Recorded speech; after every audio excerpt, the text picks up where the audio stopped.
নবী সাল্লাল্লাহু আলাইহি ওয়াসাল্লাম এশার নামাজ পড়েছেন। কিসের নামাজ?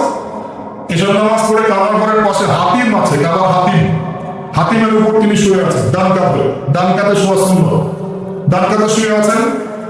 তন্দ্রা ভাব, পরিপূর্ণ ঘুম আসে নাই। নবীদের কিন্তু ঘুম নাই, নবীদের ঘুমটাও কিন্তু, নবীদের ঘুমের মধ্যে যা আসে আল্লাহর পক্ষ থেকে সেটা ওহী। নবীদের দেহ ঘুমায়, অন্তর কিন্তু ঘুমায় না, মনে রাখবেন। নবীদের কি ঘুমায় না? কলর, অন্তর কিন্তু ঘুমায় না, মনে রাখবেন। এবার তিনি শুয়ে আছেন, হঠাৎ দুইজন ফেরেশতা আসলেন। কয়জন ভাই? একজন জিবরাইল আলাইহিস সালাম, একজন মিকাঈল আলাইহিস সালাম। এসে নবী সাল্লাল্লাহু আলাইহি ওয়াসাল্লামকে আস্তে করে জাগিয়ে দিলেন।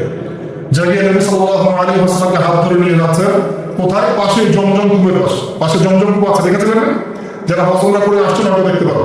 এই জমজম আগের মতো তো আর নাই, একটা আইডিয়া পাবেন না। জমজম কূপের পাশে নিয়ে গিয়ে নবী সাল্লাল্লাহু আলাইহি ওয়াসাল্লামকে আবার আস্তে করে শুয়ে দেওয়া। এই যে পুরো ঘটনাগুলো ঘটে যাচ্ছে না, এগুলো কিন্তু মুহূর্তে ঘটে যাচ্ছে। মানে পুরো বিশাল ঘটনা ঘটে যাওয়ার পর দেখা যাবে ওই ওজুর পানি কেবল গড়িয়ে গড়িয়ে যাচ্ছে, এখনো শেষ হয়। মানে সময়কে নিয়ন্ত্রণ করে। পৃথিবীর সময়ের ফ্রেম আর আল্লাহ পাকের টাইম ফ্রেম এক নয়। আল্লাহ পাকের টাইম ফ্রেম টোটালি ডিফারেন্ট, আমাদের টাইম ফ্রেম আলাদা, মনে থাকবে। এখানে কিন্তু অনেক নাস্তিক অনেক কষ্ট করতে পারে। এবার শুয়ে দেওয়ার পর নবী সাল্লাল্লাহু আলাইহি ওয়াসাল্লামের বুকটাকে একদম এই গলার নিচ থেকে নিয়ে যেখানে লোম উঠে নাভি, এই নাভি পর্যন্ত চিরে দেওয়া হয়েছে জীবিত অবস্থাতে, জীবিত অবস্থাতে। এবার তার হার্ট, কলিজাটাকে বের করা হয়েছে। এই প্রথম ওপেন হার্ট সার্জারি নাম শুনেছেন কিনা? ওপেন হার্ট সার্জারি হচ্ছে। এবার এই কলিজাটাকে প্রথমে জমজমের পানি দিয়ে ধোয়া হয়েছে। কিসের পানি? জমজমের পানির মধ্যে শেফা আছে। যাদের অসুস্থতা আছে জমজমের পানিতে সূরা ফাতিহা ফুঁ দিয়ে খাবে, ইনশাআল্লাহ শেফা হয়ে যাবে, ইনশাআল্লাহ শেফা হবে। জমজমের পানিতে ধোয়ার পরে এর এই কলবটাকে, কলিজাটাকে ঈমান এবং হিকমতের পূর্ণ একটা পেয়ালা দিয়ে ধুয়ে দেওয়া হয়েছে। একটা পেয়ালার মধ্যে ঈমান নিয়ে আসা হয়েছিল এবং হিকমা, পর্দা নিয়ে আসা হয়েছে। এটা রাখার পরে ঈমান পর্দা দিয়ে ঢেলে এই পুরো জায়গাটা বন্ধ করে দেওয়া হচ্ছে। কি রূপ কথা বলা হচ্ছে? আমরা যে নিঃশ্বাস নিচ্ছি এটাই কি আল্লাহর অলৌকিকত্ব না? এই যে হার্ট আমাদের পাম্প করতেছে, যখন আমরা ছোট বাচ্চা ছিলাম ওই সময় থেকে কি এখন পর্যন্ত পাম্প করছে, পাম্প করছে। এক সেকেন্ডের জন্য কি থেমে গিয়েছিল? এটাই তো অলৌকিকত্ব। যে আল্লাহ আমাদেরকে বাঁচায় রাখতে পারেন, সে আল্লাহর পক্ষে এগুলো করা কি অসম্ভব কিছু? আচ্ছা, এবার নবী সাল্লাল্লাহু আলাইহি ওয়াসাল্লামকে একটা বাহনের মতো উঠানো হচ্ছে। বাহনের নাম বোরাক। কি নাম? বোরাক। এবার বাহনটা হচ্ছে গাধার চেয়ে একটু বড়, খচ্চরের চেয়ে একটু ছোট এবং একটু লম্বা দেহের, সাদা রঙের। কি রঙের? এবং নবীজি এখানে উঠতে যাচ্ছেন, বাহনটা একটু ফাঁকর নিল, ভাব দেখা গেল। বোরাকটা ভাব নিচ্ছে। এখন বোরাককে জিবরাইল আলাইহিস সালাম বলছেন, এই শোনো, তোমাকে সৃষ্টি করার পর থেকে, ভালো করে শোনো, তোমাকে সৃষ্টি করার পর থেকে মুহাম্মদ সাল্লাল্লাহু আলাইহি ওয়াসাল্লামের চেয়ে শ্রেষ্ঠ কোনো মানুষ তোমার গায়ে পা দেয় না। বলেন আল্লাহু আকবার। বলেন আল্লাহুম্মা সাল্লি আলা মুহাম্মদ, আল্লাহুম্মা বারিক আলা মুহাম্মদ। তোমাকে সৃষ্টি করার পর থেকে মুহাম্মাদের চেয়ে সাল্লাল্লাহু আলাইহি ওয়াসাল্লাম শ্রেষ্ঠ কোনো মানুষ তোমার পিছে ওঠে নাই। সুবহানাল্লাহ। জান্নাত থেকে বাহন নিয়ে আসা হচ্ছে। কোথেকে? জান্নাত থেকে। এবার তিনি বোরাকে উঠলেন। বোরাক, ও আচ্ছা, বোরাক এই কথা শুনে কি করলো? বোরাক এই কথা শুনে ভাব তো চলে গেলই গেল, ও ঘামা শুরু করেছে, ঘামা শুরু করেছে, ঘামতে শুরু করেছে। অনেক সময় হয় না যে বড় কোনো ব্যক্তির সামনে যেমন থরথর করে ঘামা শুরু করেছে, ও ঘামা শুরু করেছে। এবার নবী সাল্লাল্লাহু আলাইহি ওয়াসাল্লাম উঠে বসলেন, বিসমিল্লাহ। এবার চলছে, কোথা কোন উদ্দেশ্যে চলছে? ওই যে জেরুজালেম, নাম শুনছে কিনা? এবার ওই দিকে ছুটলো বোরাক। কিভাবে ছুটলো? নবীজি বলছেন সাল্লাল্লাহু আলাইহি ওয়াসাল্লাম, আমাদের চোখের সীমা যতদূর পর্যন্ত যায়, বোরাকের একটা পাই ততদূর পর্যন্ত যাচ্ছে। কখনো সূর্যাস্ত দেখেন না? কতদূর পর্যন্ত তাকানো যায়? ওই যে সূর্য উঠছে কতদূর পর্যন্ত বোরাকের একটা পা চলে যাচ্ছে। নিঃসন্দেহে আলোর বেগের চেয়ে বেশি বেড়ে যাচ্ছে। যদি যারা ফিজিক্স পড়ছেন, এই যে অ্যাস্ট্রোনমি নিয়ে পড়াশোনা করছেন, আপনারা তো জানেন আলোর বেগের চাইতেও যদি দ্রুতগামী কোনো বাহন আবিষ্কার করা যায় তাহলে সময়ের চেয়ে বেশি দূরে যাওয়া যাবে না? যাওয়া যাবে। বোরাকের গতি নিঃসন্দেহে আলোর গতির চেয়ে বেশি ছিল। এবার নবী সাল্লাল্লাহু আলাইহি ওয়াসাল্লাম বলছেন যে আমরা যখন বাইতুল মাকদাস, ওই যে বাইতুল মাকদিস, ওই যে মসজিদ আকসার ওখানে গেলাম, জিবরাইল আলাইহিস সালাম একটা পাথরের মধ্যে ফুটা করলেন, সেই পাথরের মধ্যে ফুটা করে বোরাকটাকে বেঁধে রাখলেন।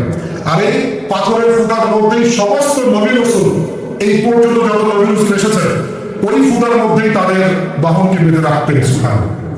এবার নবীজি মসজিদে ঢুকলেন, ঢুকে দেখছেন একজন মানুষ নামাজ আদায় করছেন, একটু লম্বা করণে, ছিপছিপে দেহ, একটু লম্বা, চুলগুলো কোঁকড়ানো কানের নদী পর্যন্ত, মনে থাকবে? চুলগুলো কোঁকড়ানো কি পর্যন্ত? তোমাদের মতো ছেলে নয়, গান্ধা, কানের নদী পর্যন্ত চুল, ছিপছিপে দেহ, লম্বা, সানুয়া গোত্রের মতো। নবীজি বলছেন অনেকটা সানুয়া গোত্রের মানুষের মতো। সানুয়া গোত্র কারা একটু দেখে নিবা অনলাইনে। এখন নবী সাল্লাল্লাহু আলাইহি ওয়াসাল্লাম জিজ্ঞাসা করছেন উনি কে? জিবরাইল আলাইহিস সালাম বলছেন উনি হচ্ছেন নবী মূসা আলাইহিস সালাম। আল্লাহ কিভাবে এটা করলেন আল্লাহ ভালো জানেন, এটা আমরা ব্যাখ্যা করতে পারবো। নবী মূসা আলাইহিস সালাম নামাজ পড়ছেন, আরেকজনকে দেখলেন তার গরম কিছুটা মাঝারি ধরনের, চুলগুলো হচ্ছে সিল্কি মানে স্ট্রেট চুল, লম্বা এবং সোনালী রঙের। কি রঙে? সোনালী। এবং গায়ের কালারটা হচ্ছে সাদা এবং লালের মিশ্রণে গঠিত। নবীজি জিজ্ঞাসা করেন উনি কে? তাকে বলা হচ্ছে উনি হচ্ছেন নবী ঈসা আলাইহিস সালাম। এবং নবী সাল্লাল্লাহু আলাইহি ওয়াসাল্লাম সমস্ত আম্বিয়া কিরামের সামনে চলে গেলেন এবং সমস্ত নবীদেরকে নিয়ে দুই রাকাত নামাজ পড়লেন। সুবহানাল্লাহ। নবীদের ইমাম কে? আমাদের নবী কাদের ইমাম? নবীদের ইমাম। আর সেই নবীর সুন্নাত পালন করতে আমাদের এত কষ্ট হয় না ভাই? লজ্জা লাগে? দাঁড়িয়ে দাঁড়িয়ে লজ্জা লাগে না? টাকের উপর কাপড় তুলে লজ্জা লাগে? আস্তাগফিরুল্লাহ, আল্লাহ আমাকে মাফ করুন। আমরা সর্বশ্রেষ্ঠ মানুষের উম্মত, সর্বশ্রেষ্ঠ নবীর উম্মত। আল্লাহ পাক আমাদেরকে যোগ্য উম্মত হওয়ার তৌফিক দান করুন। নবীজি নামাজ পড়লেন, নামাজ শেষ। নামাজ তো আরেকটা কথা, আরেকজনকে নবীজি দেখলেন, তার অবয়ব সম্পর্কে তিনি বলছেন দেখতে হুবহু আমার মতোই। নবীজি বলছেন দেখতে হুবহু আমার মতোই। জিজ্ঞাসা করলেন তিনি কে? জিবরাইল আলাইহিস সালাম বলছেন তিনি হচ্ছেন নবীগণের পিতা ইব্রাহিম আলাইহিস সালাম। ইব্রাহিম আলাইহিস সালামের দেহের গঠন চেহারা একদম আমাদের নবীর মতো ছিল। সুবহানাল্লাহ। হয়তো এই কারণে, হয়তো আল্লাহ ভালো জানেন, আমরা কিন্তু দরুদে কার নাম পড়ি? নবীর নামের সাথে ইব্রাহিম আলাইহিস সালামের নাম পড়ি এবং তার জীবনের সাথে আমাদের নবীর জীবনে কিন্তু হুবহু মিল আছে। আমাদের নবীজিকে হিজরত করতে হয়েছে, ইব্রাহিম আলাইহিস সালামকে করতে হয়েছে। ইব্রাহিম আলাইহিস সালামকে আগুনের পরীক্ষা দেওয়া লাগছে, আমাদের নবীকে বদরের উহুদের পরীক্ষা দেওয়া লাগছে, লাগে না? আমাদের নবীকে পাশে ছিলেন স্ত্রী খাদিজা রাদিয়াল্লাহু আনহা, ইব্রাহিম আলাইহিস সালামের পাশে ছিলেন স্ত্রী সারা এবং হাজরা আলাইহিস সালাম। মানে টোটালি মিল পাবেন আপনি, আপনি দেখবেন টোটালি মিল আছে। ওইদিকে যাচ্ছি না আমি। এবার নামাজ শেষে নবী সাল্লাল্লাহু আলাইহি ওয়াসাল্লাম আবার বোরাকে উঠলেন। এবার বোরাক উপরে ওঠা শুরু করল। এই পর্যন্ত যেটা এসেছে এটা হচ্ছে মক্কা থেকে জেরুজালেম পর্যন্ত। এটাকে বলা হয় ইসরা। এটাকে কি বলা হয়? ইসরা মানে নাইট জার্নি, মানে রাত্রেবেলা বৈষ্ণব। আর এবার যাচ্ছে এই বাইতুল মাকদাস থেকে উপরের দিকে, এটাকে বলা হয় মিরাজ, মানে ঊর্ধ্বে আরোহণ, ঊর্ধ্বগমন। ঠিক আছে?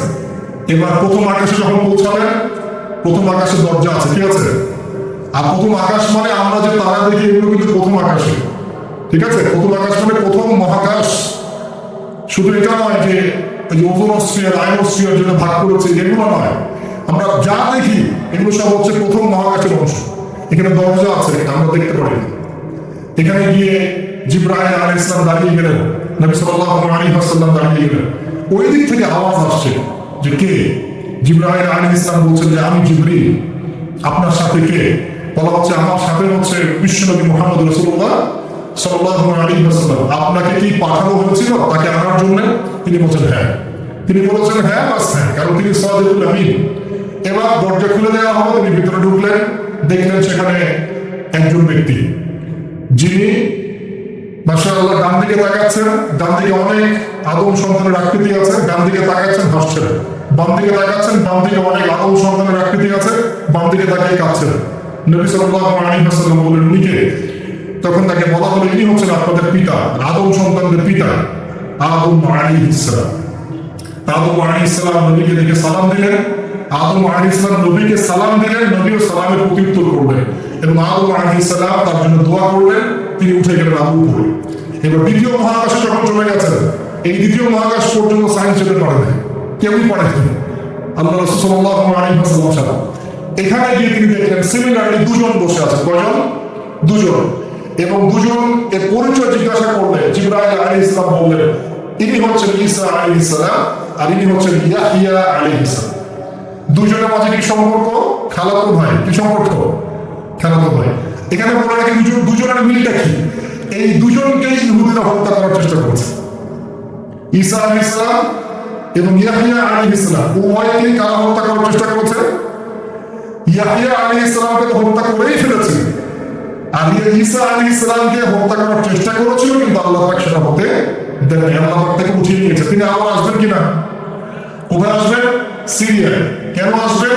কারণ তিনি এই পৃথিবী থেকে দাজ্জাল এবং তার সমস্ত বাহিনীকে মেরে ফেলবেন ইনশাআল্লাহ, এবং প্যালেস্টাইন থেকে সারা বিশ্বের 40 বছর রাজত্ব করবেন ইনশাআল্লাহ।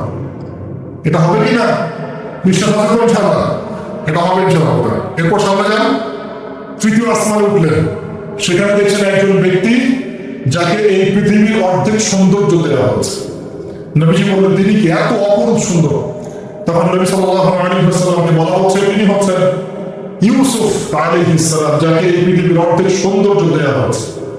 আমরা সূরা ইউসুফ পড়ি আর মনে করি এটা হচ্ছে ইউসুফ জুলাইখার ঘটনা, তাই না? আসলে এখানে প্রেম কাহিনী কার? এখানে প্রেম কাহিনী হচ্ছে ইউসুফ আলাইহিস সালাম এবং তার বাবা। ভালো করে পড়ে দেখবেন, এখানে বাবা এবং ছেলের মহব্বতের কাহিনী বর্ণিত হচ্ছে। আর ইউসুফ আলাইহিস সালামের বাহ্যিক সৌন্দর্য নিয়ে আমরা কথা বলি, তার বাহ্যিক সৌন্দর্যের চাইতে তার চরিত্রের সৌন্দর্য ছিল হাজার গুণ বেশি। জেনা অপবাদ দিয়েছে তাকে মানুষ, তিনি নির্দোষ হয়েও বিনা অপরাধে 12 বছর জেল খেটেছেন, তারপরেও তিনি অন্যায় পথে পা বাড়ান নাই। বাড়িয়েছে আল্লাহ পাক আমাদেরকে বোঝার তৌফিক দান। আরো উপরে উঠলেন, চতুর্থ আসমানে উঠে দেখছেন এখানে আরেকজন একইভাবে আছেন, তার নাম হচ্ছে কি বলেন? ইদ্রিস আলাইহিস সালাম। কি নাম? ইদ্রিস আলাইহিস সালাম। তিনি চতুর্থ আসমানে অপেক্ষা। একইভাবে সবার সাথে কথাবার্তা হলো, সালাম বিনিময় করা হলো, মোবারকের দোয়া করলেন, তিনি আবার উঠে গেলেন। পঞ্চম আসমানে উঠে তিনি দেখছেন ওই নবী মূসা আলাইহিস সালাম। কোন নবী? নবী মূসা আলাইহিস সালাম। সবাই সালাম দিচ্ছেন, একইভাবে কথাবার্তা হচ্ছে। ষষ্ঠ আসমানে উঠে দেখছেন হারুন আলাইহিস সালাম, মূসা আলাইহিস সালামের ভাই, মনে আছে? হারুন আলাইহিস সালাম, যিনি ফেরাউনের কাছে দাওয়াত নিয়ে গিয়েছিলেন, মূসা আলাইহিস সালামের সাথে ছিলেন। সপ্তম আসমানে উঠে তিনি দেখছেন একজন ব্যক্তি যার চেহারা একদম নবীর মতোই, বাইতুল মামুর নামে একটা জায়গা আছে, এই জায়গায় হেলান দিয়ে বসে আছে। নবীজি বললেন, উনি কে? জিবরাইল আলাইহিস সালাম বলছেন, উনি হচ্ছেন আপনার নবীদের সবার পিতা ইব্রাহিম আলাইহিস সালাম। ইব্রাহিম আলাইহিস সালামের আশপাশে অনেক ছোট ছোট বাচ্চা আছে, অনেক ছোট ছোট বাচ্চা। এই বাচ্চাগুলো কারা? এই যে মুসলিমদের যাদের একদম নাবালক শিশুরা যারা মারা যায়, ওরা কি পাপ করেছে? এই নাবালক ছোট ছোট বাচ্চারা যারা মারা যায়, আল্লাহ আলামিন তাদের রূপটাকে করে রেখেছে। তারা ওখানে খেলছে, যখন ওদের পিতা মাতার কথা মনে হয় দৌড় দিয়ে আসে ইব্রাহিম আলাইহিস সালামের কাছে। মনে রাখবেন, বাচ্চাদের সাথে কেন ইব্রাহিম আলাইহিস সালামকে রাখা হবে? এখানে একটা ব্যাখ্যা হতে পারে। আল্লাহু আ'লাম। শিশুদের সাথে থাকতে হলে শিশুর মতো মন থাকতে হবে। বাচ্চাদের সাথে কারা ভালোভাবে মিশতে পারে জানেন? যাদের মনটা বাচ্চাদের মতো, শিশুর মতো সরল হতে হয়। শিশুর মতো হতে হয়, সরল। যাদের মন শিশুর মতো সরল, এদের মনের মধ্যে কিন্তু হিংসা, বিদ্বেষ, ঋণ, অহংকার এগুলো থাকবে না। ইব্রাহিম আলাইহিস সালাম ওই শিশু কুরবানির পরীক্ষা ফেলতে হয়েছিল। আল্লাহ রাব্বুল আলামিন দেখেন তাকে বাচ্চাদের সাথে রেখে দিয়েছে। বাচ্চারা ওখানে খেলাধুলা করে, যখনই ওর বাবার কথা মনে হয়, মায়ের কথা মনে হয়, দৌড় দিয়ে ইব্রাহিম আলাইহিস সালামের কাছে চলে আসে। তিনি আদর করে দেন, আবার চলে যান। কি চমৎকার দৃশ্য! তিনি হেলান দিয়ে আছেন বাইতুল মামুরে, সালাম করলেন, সালাম করে নবীজিকে বললেন, হে নবী, আপনার উম্মতকে জানিয়ে দিয়েন, আমি আপনাকে সেটা জানিয়ে দিচ্ছি। হে নবী, আপনার উম্মতকে জানিয়ে দিয়েন যে জান্নাত হচ্ছে একটা উর্বর জায়গা, জান্নাতের পানি হচ্ছে মিষ্টি, জান্নাতের মাটি খুব উর্বর, জান্নাতের অনেক জায়গা ফাঁকা পড়ে আছে। আপনার উম্মতকে জানিয়ে দিয়েন এই ফাঁকা জায়গাগুলোতে তারা যদি গাছ লাগাতে চায় তাহলে যেন পড়ে সুবহানাল্লাহ, আলহামদুলিল্লাহ, ওয়া লা ইলাহা ইল্লাল্লাহ, আল্লাহু আকবার, ওয়া লা হাওলা ওয়া লা কুওয়াতা ইল্লা বিল্লাহ। এই মেসেজটা কে দিয়েছেন? ইব্রাহিম আলাইহিস সালাম। এই যে বাইতুল মামুরে হেলান দিয়ে আছেন, এটা কি? নবীজি বলেছেন এটা হচ্ছে ফেরেশতাদের ইবাদত করার জায়গা। কাবা ঘর আছে না আমাদের? এই কাবা ঘরের ঠিক সোজা উপরে বাইতুল মামুর আছে, সপ্তম আসমানে। ফেরেশতারা কিভাবে ইবাদত করেন শোনেন। নবীজি বলছেন এই বাইতুল মামুরে প্রতি মুহূর্তে 70,000 ফেরেশতা তাওয়াফ করছে। সুবহানাল্লাহ। ঠিক যেমন এখানে তাওয়াফ হচ্ছে 24 ঘন্টা, তাওয়াফ কি থেমে থাকে? তাওয়াফ থামে না। ঠিক ওইভাবে বাইতুল মামুরে তাওয়াফ থেমে থাকছে না। বাইতুল মামুরে ফেরেশতারা তাওয়াফ করছেন 70,000 ফেরেশতা একই সাথে। আর শুনে রাখেন, যে 70,000 ফেরেশতা একবার তাওয়াফ করার সৌভাগ্য পেয়েছে তারা কিয়ামত পর্যন্ত দ্বিতীয়বার চান্স পাবে। এবার কি চিন্তা করতে পারছেন ফেরেশতাদের সংখ্যা কত কত হতে পারে? আমাদের সংখ্যা তত্ত্বের বাইরে, আমাদের সংখ্যা তত্ত্বের বাইরে। এবার নবী সাল্লাল্লাহু আলাইহি ওয়াসাল্লাম আরো একটু উপরে উঠলেন। এই জায়গার নাম সিদরাতুল মুনতাহা। কি নাম? সিদরাতুল মুনতাহা। এটা হচ্ছে একটা বড়ই গাছ। বড়ই গাছ দেখেছেন তো? এটা নবীজি বলছেন এত চমৎকার এই বড়ই গাছ, এর মধ্যে এত বেশি রং ছিল যে রংগুলোকে আমি ব্যাখ্যা করতে পারবো। এর পাতাগুলো ছিল হাতির কানের মতো এবং এর ফলগুলো ছিল মটকার মতো বড় বড় এক একটা, এবং এর মধ্যে প্রজাপতি বসেছিল। এই প্রজাপতিগুলোর রং এত চমৎকার যেগুলো আমাদের পৃথিবীর রঙের মতো নয়। মানে এগুলো ব্যাখ্যা করার মতো শব্দ আমাদের কাছে নাই। অ্যামেজিং। এটা কোন জায়গা? আমাদের সবার রূপগুলো যেখানে উঠে যায়। এটা কোন জায়গা? আমাদের সবার নেক আমলগুলো যেখানে উঠে যায়। সবার রূপ, মৃত ব্যক্তিদের রূপ বা আত্মা এবং নেক আমলগুলো এই পর্যন্ত ওঠে, এরপরে সেখান থেকে উঠিয়ে নেওয়া হবে, এরপরে তারা যেতে হবে। একইভাবে উপর থেকে আল্লাহ পাকের কোনো আদেশ আসলে এই সিদরাতুল মুনতাহা পর্যন্ত আসে, এরপর সেখান থেকে নিয়ে আসা হবে। আমি কি বুঝতে পারছি? এই হলো সিদরাতুল মুনতাহা, যেটা ফেরেশতাদের শেষ সীমা। এরপরে ফেরেশতারা আর যেতে পারবে না। আল্লাহ পাকের নিকটবর্তী ফেরেশতারা ছাড়া নর্মাল যারা, তারা ওখানে যেতে পারবে। নর্মাল মানে বলছি যারা এমনি অন্য দায়িত্বে আছে তারা সেখানে যেতে পারবে না। এই পর্যন্ত লাস্ট ওই যে লাইন থাকে না, ডেড লাইন, এটা ডেড লাইন, এরপর যেতে পারবে। এবার আমাদের নবীকে এখানে বাহন চেঞ্জ করে দেওয়া হবে, অন্য একটা বাহন আরো দ্রুতগামী তাকে দেওয়া হবে। এই বাহনের কারণে নবীজি একদম আলো পর্দা ভেদ করে উপরে উঠছে। আল্লাহ পাকে একদম কাছাকাছি আসছে। কাছাকাছি আসার পর তিনি বলছেন, আমি তখন শুনতে পেলাম যে আল্লাহ পাকে নিকটস্থ ফেরেশতা যারা আল্লাহর আদেশ লিখে রাখেন, তারা কলম দিয়ে লিখছে আল্লাহর আদেশ। এই কলমের লিখা খসখস শব্দ আমি শুনতে পেলাম। আল্লাহু আকবার। এবার আল্লাহ রাব্বুল আলামিন তাকে কাছে নিয়ে, শোনেন প্রিয় ভাই, উম্মতে মুহাম্মাদি শুনে রাখো, আল্লাহ পাক 3টা স্পেশাল ওহী করলেন। কয়টা ভাই? 3টা। অন্যান্য অনেক কথা তো হয়েছে, সেগুলো তো আমরা হাদিসের মধ্যে আমরা ডিটেলস বলতে পারছি না, সময় সব।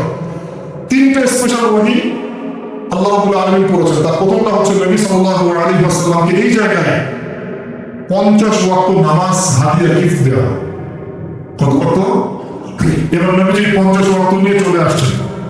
আর পরে দুটা পরে বলছি, 50 ওয়াক্ত নিয়ে চলে আসছেন। আসার সময় এই যে ষষ্ঠ আসমানে, পঞ্চম আসমানে গাছটা দেখা, মুসা কিয়ামত করছেন। মুসা আলাইহিস সালাম তিনি বলছেন, আল্লাহ পাক কি দিয়েছেন আপনাকে? নবী সাল্লাল্লাহু আলাইহি ওয়াসাল্লাম বলছেন 50 ওয়াক্ত নামাজ। কত ওয়াক্ত? 50 ওয়াক্ত।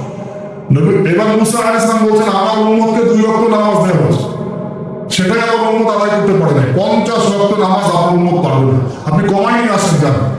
তিনি আবার গেলেন 50 থেকে 45, আবার 45 থেকে 40, 40 থেকে 35, 35 থেকে 30, এই করতে করতে করতে করতে 5 ওয়াক্ত যখন আসলো, তখন নবীজিকে বলা হচ্ছে আপনি আরো কমাই নিয়ে আসেন।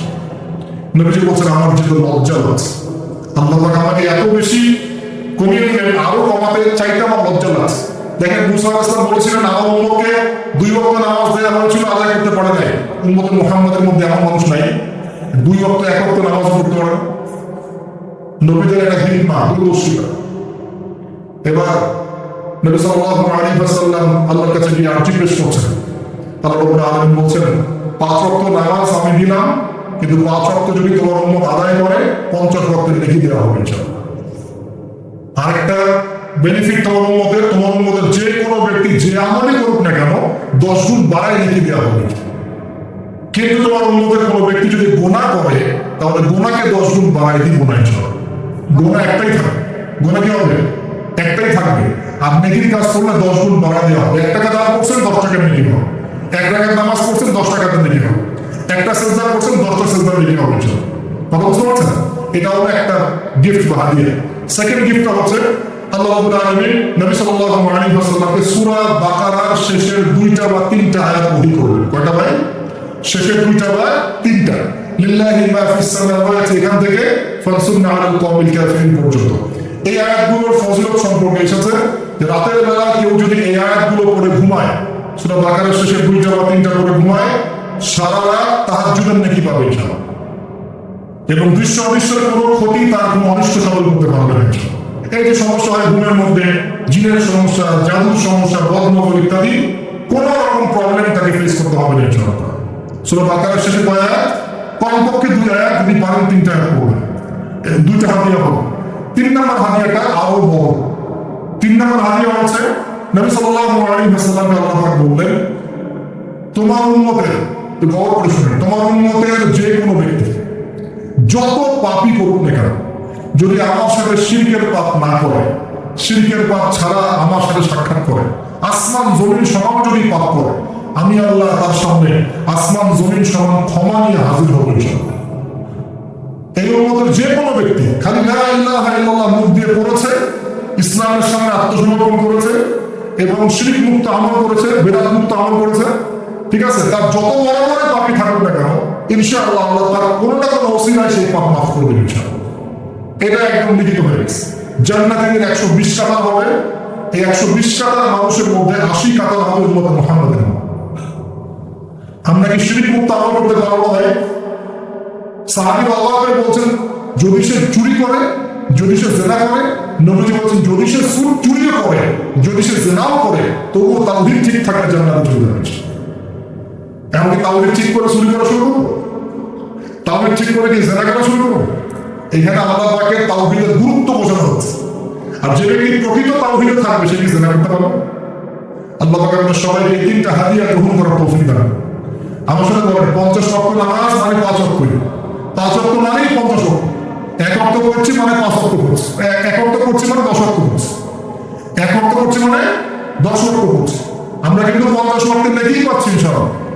আমরা সবাই 5 ওয়াক্ত নামাজের হেফাজত করতে পারবো ইনশাআল্লাহ। আল্লাহ পাক তৌফিক দান করুন, আমিন। আমরা কি সূরা বাকারার শেষের আয়াতগুলো মুখস্থ করতে পারবো ইনশাআল্লাহ? প্রত্যেক রাতে আমল করবো ইনশাআল্লাহ। আর শিরক মুক্ত আমল করার চেষ্টা করবো ইনশাআল্লাহ। একটা বই পড়বেন, কিতাবুত তাওহীদ, শিরক সম্পর্কে জানতে পারবেন ইনশাআল্লাহ। আল্লাহ পাক তৌফিক দান করুন। এবার নবীজি আসছেন, একটু শেষের দিকে মনোযোগ দেন, মনোযোগ হারান না, আর কিছু কথা বাকি আছে। নবীজি এবার আসছেন, আসার সময় তাকে জান্নাত জাহান্নাম দেখানো হয়েছে। কি দেখানো হয়েছে? জান্নাত এবং জাহান্নাম। নবীজি বলছেন, আমি জান্নাতকে দেখলাম। বিশৃঙ্খলা করেন না, আমি জান্নাতকে দেখলাম, জান্নাতকে দেখলাম, জান্নাতকে ঘিরে রাখা হয়েছে কষ্ট, ক্লেশ, এগুলো দিয়ে। মানে জান্নাতটা ঘেরা আছে কষ্ট দিয়ে, মানে জান্নাতে যেতে হলে কষ্ট করতে হবে, ঠিক আছে? ফজরের নামাজ পড়তে কষ্ট হবে না? সুদ ছেড়ে দেবো, একটু কষ্ট লাগতেছে না? কষ্ট হবে। আল্লাহর কথা চলতে হলে কিন্তু কষ্ট হবে। মানুষ ভালো মন্দ বলবে, অনেক সমস্যা। জান্নাতকে ঘেরা হয়েছে কষ্ট দিয়ে, আর জাহান্নামকে ঘেরা হয়েছে প্রবৃত্তির দাসত্ব দিয়ে। মন যাচাই তাই করবেন না করবেন। মন চাচ্ছে মদ খাইলেন, মন চাচ্ছে জেনা করলেন, মন চাচ্ছে সুদ খাইলেন, মন যাচাই তা দিয়ে জাহান্নামকে ঘেরা হয়েছে। এবার নবীজি বলছেন, জাহান্নামে কি বলে দেখেছে? জাহান্নামে দেখেছি বেশিরভাগ অধিবাসী, জাহান্নামের বেশিরভাগ মানুষ হচ্ছে উম্মতে মুহাম্মাদের নারী জাতি। বলেন নাউজুবিল্লাহ। এই নারী জাতি মানে আমার বোন, আপনার মা, আপনার স্ত্রী, আমার বোন, আমার মা, আমার স্ত্রী, আমাদেরই তো। নারী কি আমাদের বাইরে? কেন তারা জাহান্নামে যাবে? নবীজি বলছেন কয়েকটা কারণ। 1, তারা বেশি বেশি লানত এবং অভিশাপ করে। 1, 2, তারা এমন কিছু কাপড় পরে শেষ জামানায় বাইরে ঘুরবে যে কাপড়গুলো পরেও তারা নগ্ন থাকবে, অর্থাৎ বেপরদামির কারণে। 3, তারা বুক পিঠ চাপড়ায়, প্রলাপ বিলাপ করে, এটা একটা কারণ। 4, তারা স্বামীর সাথে কখনো কখনো কুফরি করে। কেমন? স্বামী সারা জীবন যদি তাদের ভরণ পোষণ ভালো মতো দিয়ে যায়, কোনো একদিন যদি কোনো সমস্যা সৃষ্টি হয়, বলবে যে সারা জীবন তোমার কাছে কিছুই পাই না। এই সব কিছুর ঊর্ধ্বে একটা কারণ আছে, এই সব কিছুর ঊর্ধ্বে একটা কারণ আছে, সেটা হলো, শোনেন, তাদের উদ্ধত মস্তকটা আল্লাহ পাকের বিধানের সামনে সহজে অবনত হতে পারে না, চায় না। এগুলো কিন্তু সব মেয়েদের জন্য নয়। উম্মতে মুহাম্মাদের একটা অংশের মেয়েদের জন্য আল্লাহ নবী এইসব কথা বলেছেন। আবার এমনও মেয়ে আছে, শোনেন, এমনও মেয়ে আছে যারা ঈমান আমল টিকে রাখার জন্য না খেয়ে থাকতেও রাজি আছে।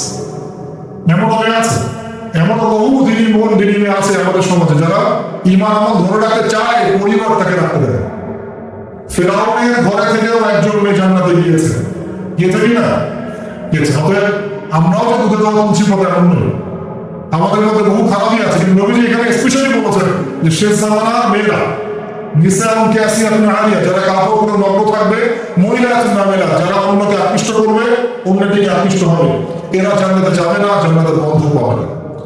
নবীজি বলেছেন আমি জাহান্নামে দেখেছি বেশিরভাগ নারী জাতি। এখানে আমার মা, আমার বোন, আপনার মা, আপনার বোনের সতর্ক হওয়ার কি হেদায়েত আছে কি নাই?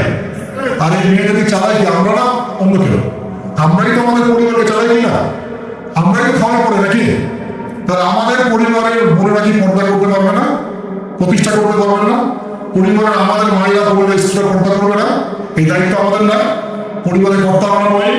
আল্লাহকে আমাদেরকে জিজ্ঞাসা করবে না? অতএব আমরাও যেন সতর্ক হয়ে যায় আল্লাহ তৌফিক দান। এই জন্য বলি বিয়ে করতে হলে আগে দিন দায়িত্ব দেখবেন, তারপর বিয়ে করবেন। দুনিয়া তালিকা থেকে বিয়ে করলে পরে বসতে ছেলে মেয়ে উভয়ের মধ্যে একই আছে। বিয়ে করতে যদি হয়, বিয়ে যদি করতেই হয়, তাহলে দিন দায়িত্ব দেখে বিয়ে করুন। তারপর দেখবেন যে মেয়ের বংশ কেমন, সৌন্দর্য কেমন, এই সেই পরে দেখবেন। আগে দেখবেন দিন দায়িত্ব ঠিক আছে। ছেলের ক্ষেত্রে একই বিধান, আগে দেখতে চান না কত কত বড় চাকরি করে, কত প্রপার্টিজ আছে, কত বড় বাড়ি, এটা পরে দেখবেন।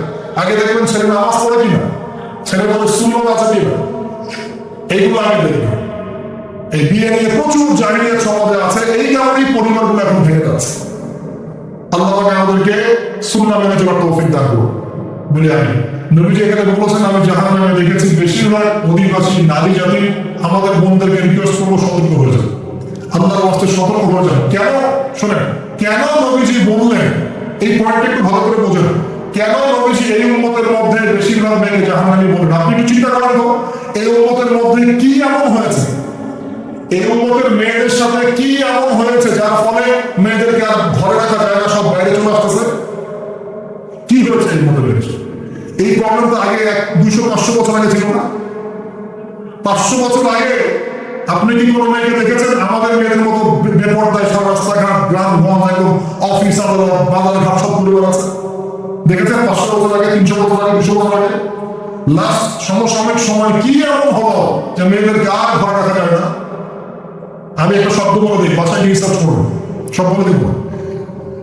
লাস্ট 100-200-300 বছরে একটা মুভমেন্ট, একটা আদর্শ ছড়িয়ে পড়েছে বিশ্বের বুকে, তার নাম হলো ফ্যামিনিস্ট রেভলিউশন। মনে রাখবে, ফ্যামিনিস্ট রেভলিউশন। এটা নিয়ে ঘাটাঘাটি করে বুঝতে পারবেন কেন জাহান্নামের বেশিরভাগ অধিবাসী জাহান্নামে যাবে, নারীরা কেন জাহান্নামে যাবে বেশি বেশি। এই মুভমেন্টটা নিয়ে পড়াশোনা করলেই বুঝতে পারবো। আল্লাহ আমাদেরকে বোঝার তৌফিক দান করুন, অন্তরের চোখ খোলার তৌফিক দান। নবীজি আরো বলছেন আমি জাহান্নামে গেলাম, জাহান্নাম আমাকে দেখানো হলো, এবং সেখানে আমি একজন ফেরেশতাকে দেখলাম। কি দেখলাম? এই ফেরেশতা আমাকে দেখে হাসে নাই। সবাই মনোযোগ দেন, মিরাজের রাতের সবাই নবী সাল্লাল্লাহু আলাইহি ওয়াসাল্লামের সাথে হাসি মুখে সাক্ষাৎ করেছেন এই ফেরেশতা দিয়ে। নবীজি বললেন জিবরাইল আলাইহিস সালামকে, সে এত গম্ভীর কেন, তার চেহারা হাসি নাই কেন? জিবরাইল আলাইহিস সালাম বলছেন যখন থেকে আল্লাহ পাক তাকে জাহান্নামের দায়িত্ব দিয়েছেন, যেদিন থেকে আল্লাহ পাক এই ফেরেশতাকে জাহান্নামের দায়িত্ব দিয়েছেন, ওই দিন থেকে তার চেহারার হাসি চলে গেছে। আর কিছু বলতে হবে? কেন হাসি চলে গেল? খুশিতে জাহান্নামে আল্লাহ পাকের আযাব এবং এই আযাবের দায়িত্ব পালন করতে গিয়ে তার চেহারাটাকে হাসি চলে গেছে।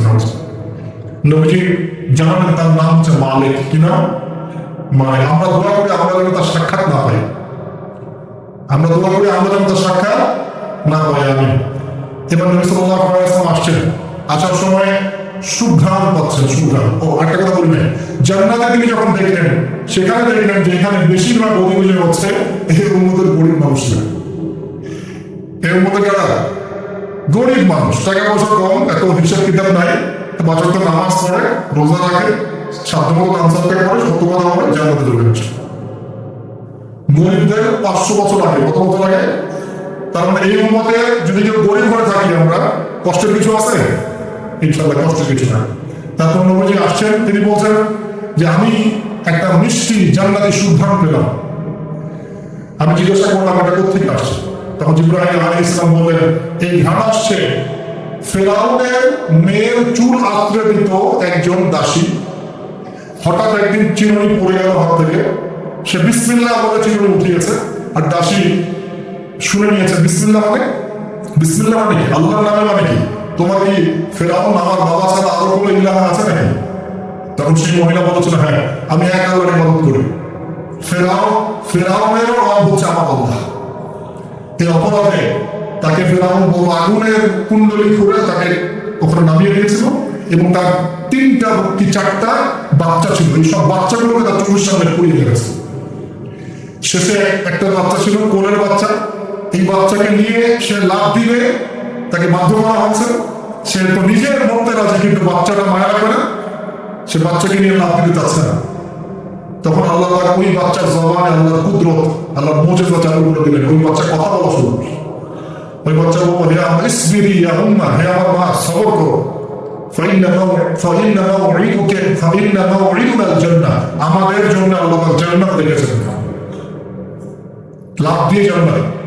ওই যে ফেরাউনের স্ত্রী বলা ঠিক না কেন, ফেরাউনের ওই দাসী যে চুল আশ্রয় দিত, আসিয়া, যার নাম বলা হয় কোনো জায়গায় আসিয়া, এবং তার সন্তানদেরকে যেখানে দাফন করা হয়েছে ওখান থেকে জান্নাতের ঘ্রাণ আসছে। কে পেলেন এই ঘ্রাণ? রাসূলুল্লাহ সাল্লাল্লাহু আলাইহি ওয়াসাল্লাম। এবার তিনি চলে আসছেন, এসে কাবাগরের হাতিমে আবার এসে সেখানে আসলেন। এখানে বিমর্ষ মুখে বসে আছে। কেন মন খারাপ? যে আমি যদি এই ঘটনা যদি কালকে এখন সকালে সবাইকে বলা শুরু করি, সবাই তো আমাকে এখন কি বলবে? মিথ্যাবাদী। এমনি তো মিথ্যাবাদী বলছে, এখন এই ঘটনা আমার বিশ্বাস করবে কিনা? এখন সকালবেলা আবু জাহেল আসছে, আইসে বলছে যে কি নতুন কিছু ঘটনা ঘটছে নাকি, নতুন কোনো ঘটনা আছে নাকি, চিৎকার করবো নাকি? রাসূল সাল্লাল্লাহু আলাইহি ওয়াসাল্লাম বলছেন, আমি গতকালকে আকসা গিয়েছিলাম। এখন আবু জাহেল বলছে, এখন সবাই তো আকসা গিয়েছিল, তাই নাকি? আর কি করেছে? বলছে, আমি এই ঘটনা ঘটেছে আমার সাথে।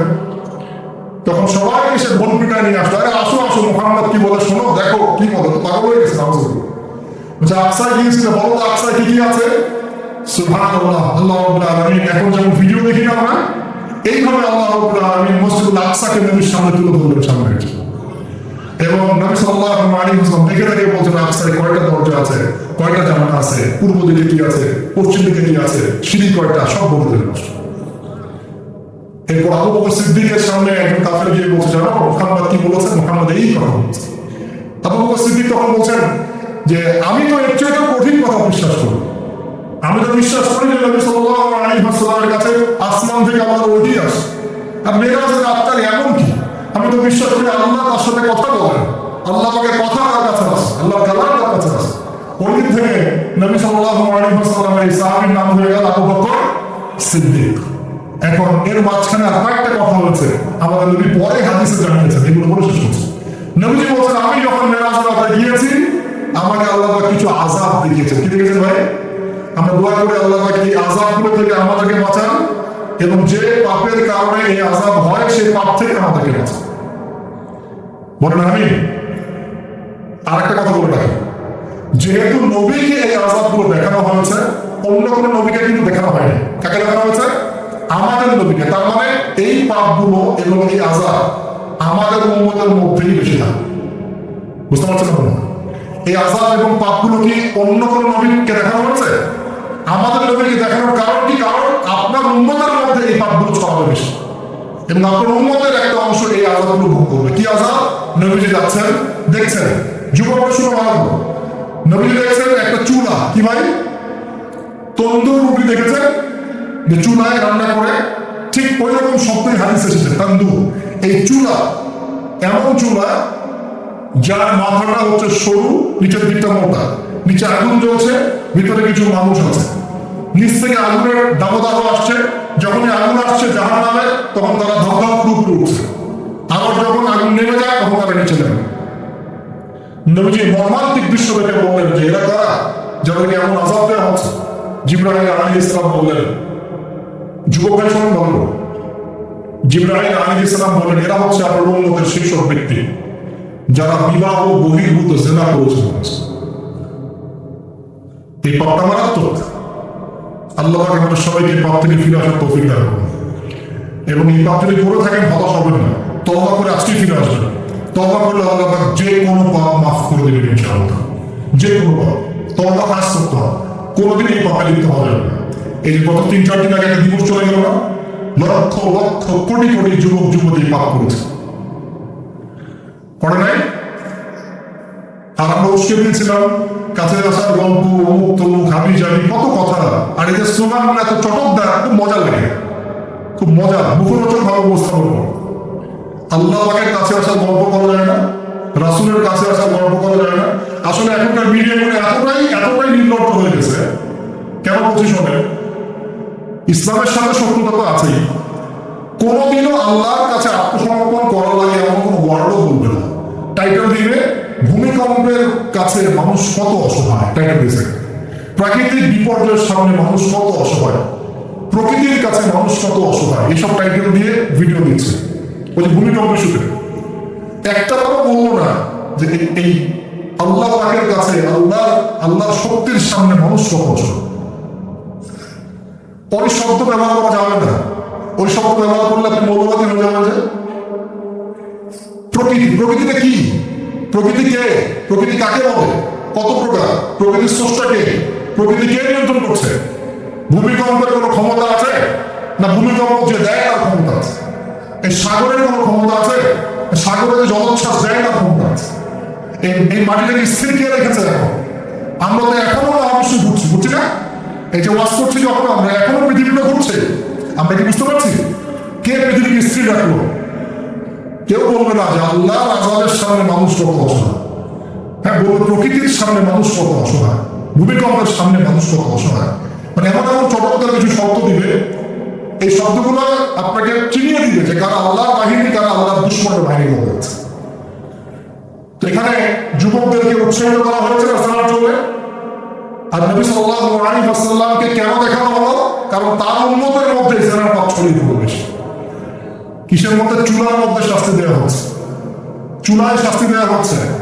নবীজি বলছেন তাদের ভিতর থেকে এত দুর্গন্ধ বের হচ্ছিল যেন মনে হচ্ছিল যে কোনো পাবলিক টয়লেটের পাশ দিয়ে আমরা যাচ্ছিল।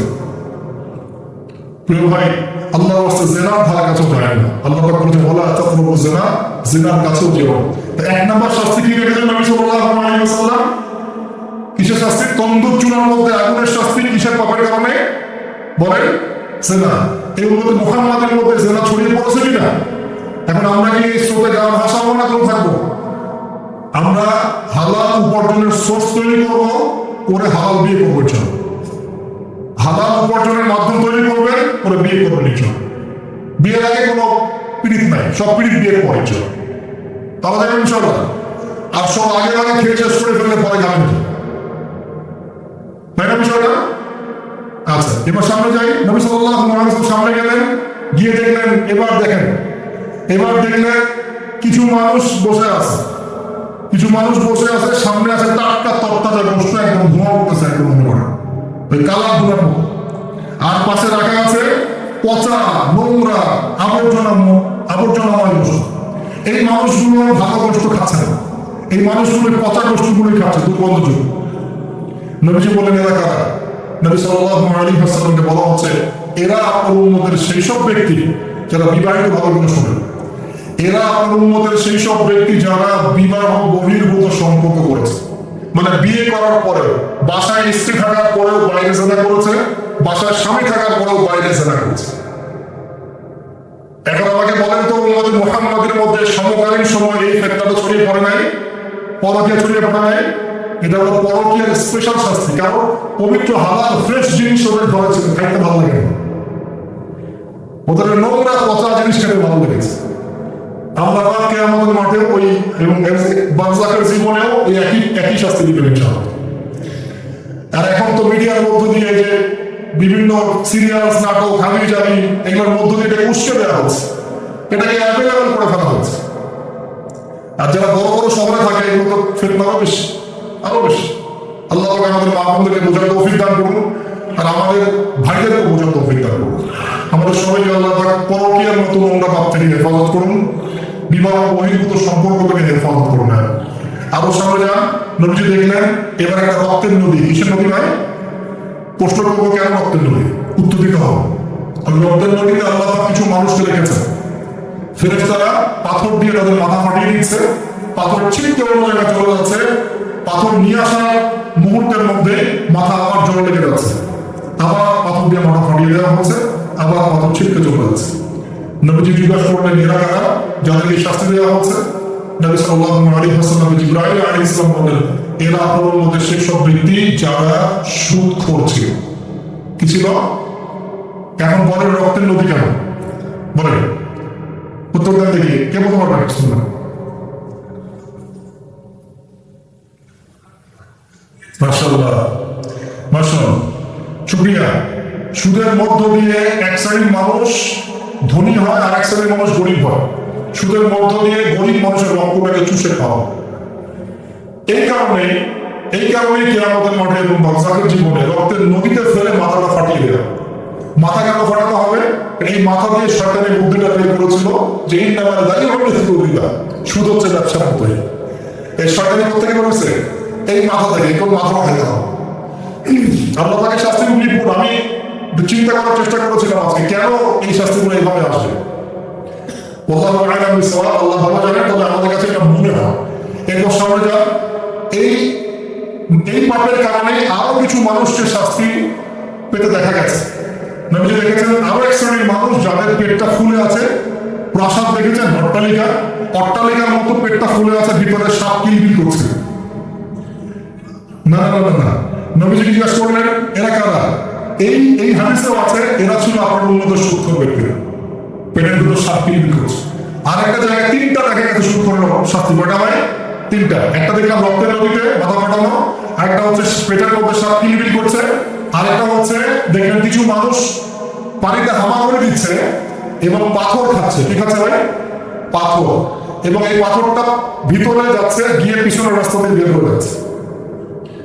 নবীজি বলেন এরা কারা? একই উত্তর দিলেন জিবরাইল আলাইহিস সালাম, এরা হচ্ছে আপনার উম্মতের সূক্ষ্ম ব্যক্তিরা। সুদের এই তিনটা শাস্তি স্পেশাল দেখা গেছে। কেন আল্লাহ ভালো জানেন, আমরা সব ব্যাখ্যা করতে পারবো না।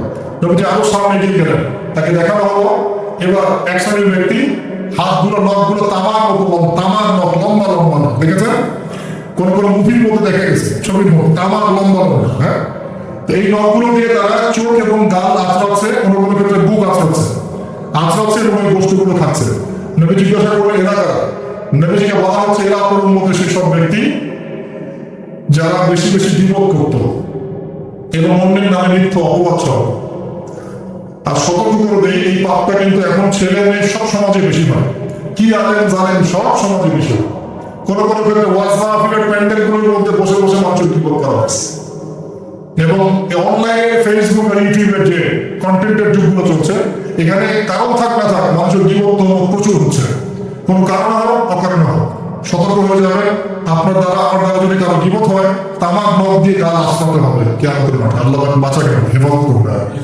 এবং এই পাপের আরেকটা শাস্তি দেখা হয়েছে, ওই যে নিজের ভাইয়ের গোশত ছিঁড়ে ছিঁড়ে খাচ্ছে, এই শাস্তিও নবী সাল্লাল্লাহু আলাইহি ওয়াসাল্লাম দেখেছেন গীবতের কারণে। আমার সামনে গেলেন, দেখলেন এক শ্রেণীর মানুষকে আগুন খাওয়ানো হচ্ছে এবং আগুনগুলো পিছনের রাস্তা দিয়ে বের হয়ে যাচ্ছে। জিজ্ঞাসা করা হলো তারা কারা?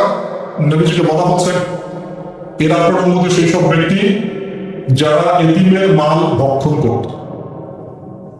এতিমের মাল অন্যায়ভাবে ভক্ষণ করে খেয়ে ফেলে। আচ্ছা কি ভাই সমাজের মধ্যে? নবীজি আরো সামনে গেলেন, দেখলেন এক শ্রেণীর মানুষ কাঁধে অনেক বোঝাগুলো হালকা করার বদৌলতে উল্টা তারা বোঝা হালকা না করে আরো কিছু বোঝা ঘাড়ে নিচ্ছে। লাকড়ির বোঝা ঘাড়ে নিয়ে পথ চলার চেষ্টা করছে, কিন্তু পথ চলতে পারছে না। নবীজি বলেন এরা তো অদ্ভুত, এরা তো চাইলে বোঝা হালকা করে চলতে পারত, বোঝা আরো নিয়ে চলছে কেন? নবীজিকে বলা হচ্ছে এরা আপনার মধ্যে সেই সব ব্যক্তি যারা দায়িত্ব যতটুকু নিয়েছিল অতটুকু তো পালন করতে পারতোই না, আরো দায়িত্ব চেয়ে নিত মানুষের কাছে। দায়িত্ব চেয়ে নেওয়ার সংস্কৃতি চলছে না এখন। যোগ্যতা থাকার না থাক মানুষ দায়িত্ব চাচ্ছে না। দায়িত্ব না দিলে লাভ করে, যোগ্যতা থাক না থাক মানুষকে দায়িত্ব চেয়ে নিচ্ছে কিনা। দায়িত্ব নেওয়াটা বড় কথা নয়, পালন করাটা বড় কথা।